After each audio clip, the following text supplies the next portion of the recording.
Hello students, हमारा chapter चल रहा है ह्यूमन रिप्रोडक्शन, जिसमें आज हम पढ़ेंगे लैक्टेशन के बारे में। लैक्टेशन यानी कि दुग्ध श्रावण के बारे में। लैक्टेशन यानी कि दुग्ध श्रावण, वो मिल्क की प्रोडक्शन, उसका सिक्रीशन और उसका इजेक्शन, इन तीनों प्रोसेसों को एक साथ मिलाकर हम कहते हैं लैक्टेशन या दुग्ध श्रावण। अब जब बेबी बॉर्न होता है तो उसको फीड कराने के लिए, उसको भोजन देने के लिए मदर के अंदर मिल्क का प्रोडक्शन होता है। अब ये मिल्क का प्रोडक्शन कहाँ होता है? मैमेरी ग्लैंड्स के अंदर होता है, यानी कि दुग्ध ग्रंथियों के अंदर होता है, उनका श्रावण होता है और फिर ये मिल्क मैमेरी ग्लैंड से बाहर निकाला जाता है, जिससे कि बच्चा उस दूध को पी सके। तो इस पूरी प्रोसेस को हम कहते हैं लैक्टेशन। और ये प्रोसेस न्यूरो एंडोक्राइन प्रोसेस होती है, यानी कि इसके अंदर हमारा नर्वस सिस्टम और हमारा एंडोक्राइन सिस्टम दोनों ही पार्टिसिपेट करते हैं, यानी इसमें हमारा ब्रेन भी इन्वॉल्व है और हमारे हार्मोन्स भी इन्वॉल्व है। तो अब ये जो प्रोसेस है वो 2 स्टेप्स में पूरी होती है, मतलब हम इसे 2 स्टेप में समझ सकते हैं। पहला मिल्क का प्रोडक्शन और सिक्रीशन, और दूसरा मिल्क का इजेक्शन, यानी दूध का बनना और उसका स्रावित होना, और उसके बाद दूध का दुग्ध ग्रंथियों से बाहर आना। तो पहले हम पहली प्रोसेस के बारे में पढ़ लेते हैं, production of milk and secretion of milk, यानी कि दूध का बनना और स्रावित होना। तो ये जो प्रोसेस है ये होती है किसके कंट्रोल में? प्रोलैक्टिन हार्मोन के कंट्रोल में। और प्रोलैक्टिन हार्मोन का श्रावण कौन करता है?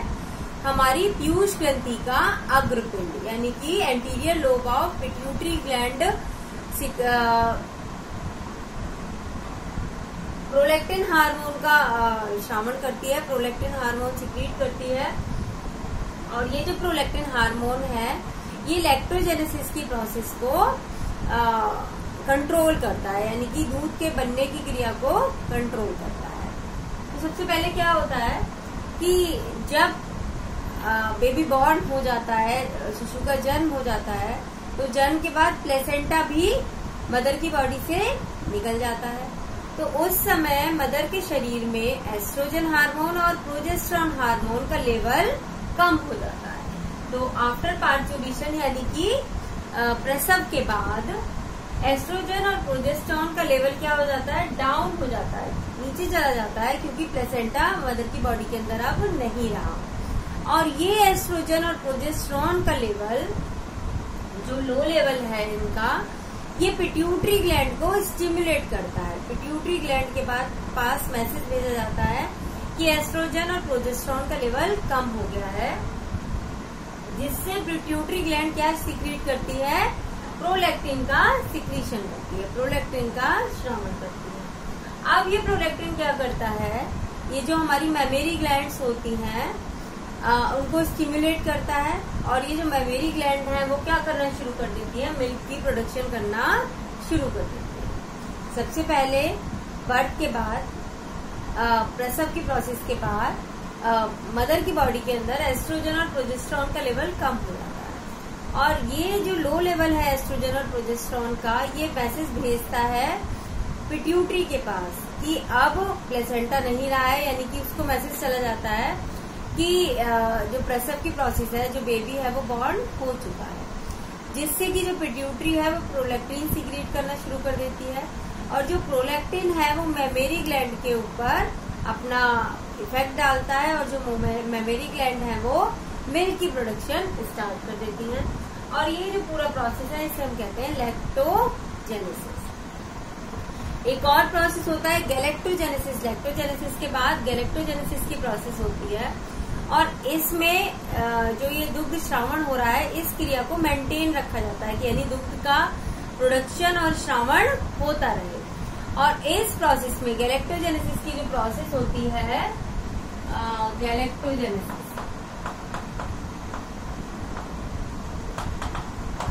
इसके अंदर हमारा ग्रोथ हार्मोन, थायरॉक्सिन हार्मोन और कॉर्टिसोल ये हार्मोन इस प्रोसेस के अंदर पार्ट लेते हैं, गैलेक्टोजेनेसिस की प्रोसेस के अंदर, यानी कि ये सुनिश्चित करते हैं कि जो मिल्क का प्रोडक्शन है वो बना रहे, वो कम ना हो या वो रुके ना। तो ये हुई हमारी पहली प्रोसेस, मिल्क का प्रोडक्शन और सिक्रीशन। अब दूसरी प्रोसेस है इजेक्शन ऑफ मिल्क। तो इजेक्शन यानी कि जो दुग्ध ग्रंथियां हैं उनसे मिल्क का बाहर आना। तो ये प्रोसेस होती है ऑक्सीटोसिन हार्मोन के कंट्रोल में। और ऑक्सीटोसिन हार्मोन का सिक्रीशन कौन करता है? Posterior lobe of pituitary. कौन करता है? पोस्टीरियर लोब किसकी? पिट्यूटरी। तो ये किसके कंट्रोल में है मिल्क इजेक्शन की प्रोसेस? ऑक्सीटोसिन के। और ऑक्सीटोसिन का सिक्रीशन कौन करता है? Posterior lobe of pituitary. ये जो ऑक्सीटोसिन है, जो मेमोरी ग्लैंड की चारों तरफ स्मूथ मसल्स पाई जाती हैं, उनको उनमें कॉन्ट्रेक्शन पैदा करता है। उनकी कॉन्ट्रेक्शन से जो मेमोरी ग्लैंड है वो दबने लगती हैं और जो मिल्क है वो मेमोरी ग्लैंड से बाहर आ जाता है। तो इस प्रोसेस को कहते हैं हम मिल्क इजेक्शन।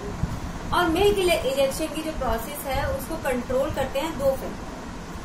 देखो, जो मिल्क के बनने की प्रोसेस है वो स्टार्ट हो जाती है जब लास्ट टाइम होता है प्रेगनेंसी का, तभी स्टार्ट हो जाती है, यानी जब बेबी पैदा होने वाला होता है। और बेबी के पैदा होने के बाद जब वो मिल्क पीना शुरू करता है, यानी कि मदर स्तनपान करता है, तो तब ब्रेन को मैसेज भेजा जाता है और जो ब्रेन है वो ऑक्सीटोसिन का सिक्रीशन करने के लिए मैसेज भेजता है पिट्यूटरी को। तो इसके अंदर इमोशनल फैक्टर जुड़े हैं, मिल्क इंजेक्शन के अंदर इमोशनल फैक्टर जुड़े हैं। यानी कि जब बेबी रोता है या बेबी दूध पीता है तो उस समय ऑक्सीटोसिन हार्मोन सिक्रीट होता है, जिससे कि जो मिल्क का इंजेक्शन है वो स्टार्ट हो जाता है। मिल्क का जो स्तन ग्रंथियों से बाहर आना प्रारंभ हो जाता है।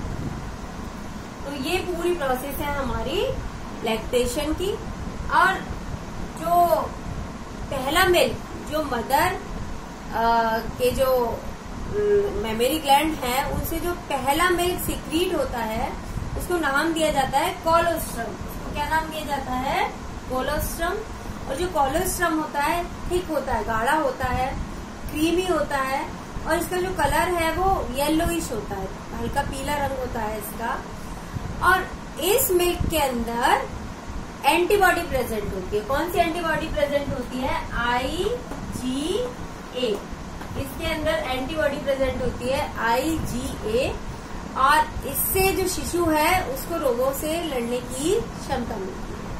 तो मदर से दो तरह की एंटीबॉडी शिशु को मिलती है। एक मिलती है IgG जो प्लेसेंटा के थ्रू मिलती है, और दूसरी है IgA जो फर्स्ट मिल्क मदर प्रोड्यूस करती है, जिसे कोलोस्ट्रम कहा जाता है, उसके अंदर होती है। और ये दोनों ही एंटीबॉडी शिशु को रोगों से लड़ने की क्षमता देती है। इसीलिए जो बच्चे स्तनपान करते हैं, मदर का मिल्क फीड करते हैं, उनकी इम्यूनिटी बेटर होती है दूसरे शिशुओं से जो स्तनपान नहीं कर पाते हैं। अब हम कंपोजिशन देख लेते हैं कि मिल्क का कंपोजिशन क्या होता है। जो मदर मिल्क है उसका कंपोजिशन क्या होता है? उसके अंदर वाटर होता है, सबसे जो मेन कंपोनेंट है उसका वाटर ही होता है, क्योंकि ये भी कहा जाता है कि लगभग 6 महीने तक जो बच्चे स्तनपान कर रहे हैं उन्हें पानी देने की भी जरूरत नहीं होती है, क्योंकि जो मदर का मिल्क है उसके अंदर पानी, वाटर का कंटेंट बहुत अधिक होता है। तो वाटर, मिनरल्स होते हैं, इसके अलावा मिल्क प्रोटीन होता है। मिल्क प्रोटीन को कहा जाता है केसीन। मिल्क के अंदर जो प्रोटीन होता है वो कौन सा होता है? केसीन प्रोटीन होता है। इसके अलावा शुगर होती है, लैक्टोज शुगर होती है इसके अंदर। और ऑयल, जो इसके अंदर फैट भी प्रेजेंट होता है, वो किस रूप में प्रेजेंट होता है? ऑयल ड्रॉपलेट के रूप में। तो इस तरीके से ये हमारा मिल्क का कंपोजिशन है। और मिल्क के बनने, स्रावित होने और स्तन ग्रंथियों से बाहर आने की जो प्रक्रिया है उसे हम कहते हैं लैक्टेशन। ये प्रक्रिया 2 स्टेप में पूरी होती है, मिल्क का बनना और उसका स्रावित होना, और दूसरा मिल्क का इजेक्शन यानी उसका स्तन ग्रंथियों से बाहर आना। इसके अंदर प्रोलैक्टिन हार्मोन और ऑक्सीटोसिन हार्मोन मेन 2 हार्मोन है जो इस क्रिया में भाग लेते हैं। इसके अलावा हमारा ग्रोथ हार्मोन, थायरॉक्सिन और कॉर्टिसोल, ये हार्मोन भी इस प्रक्रिया को बनाए रखने में मदद करते हैं। इसके अलावा कुछ इमोशनल फैक्टर होते हैं जिसकी वजह से मिल्क का इजेक्शन होता है। जब बच्चा दूध पीता है और जब बच्चा रोता है तो मदर की बॉडी के अंदर ऑक्सीटोसिन हार्मोन बनना शुरू हो जाता है, स्रावित होना शुरू हो जाता है, और जिससे कि मिल्क का इजेक्शन। तो इस तरीके से ये हमारी प्रोसेस होती है लैक्टेशन की पूरी। और नेक्स्ट हम पढ़ेंगे रिप्रोडक्टिव जो डिसऑर्डर हैं उनके बारे में। तो आपको टॉपिक क्लियर हो गया होगा। वीडियो को लाइक कीजिए, शेयर कीजिए और चैनल को सब्सक्राइब कीजिए। Thank you.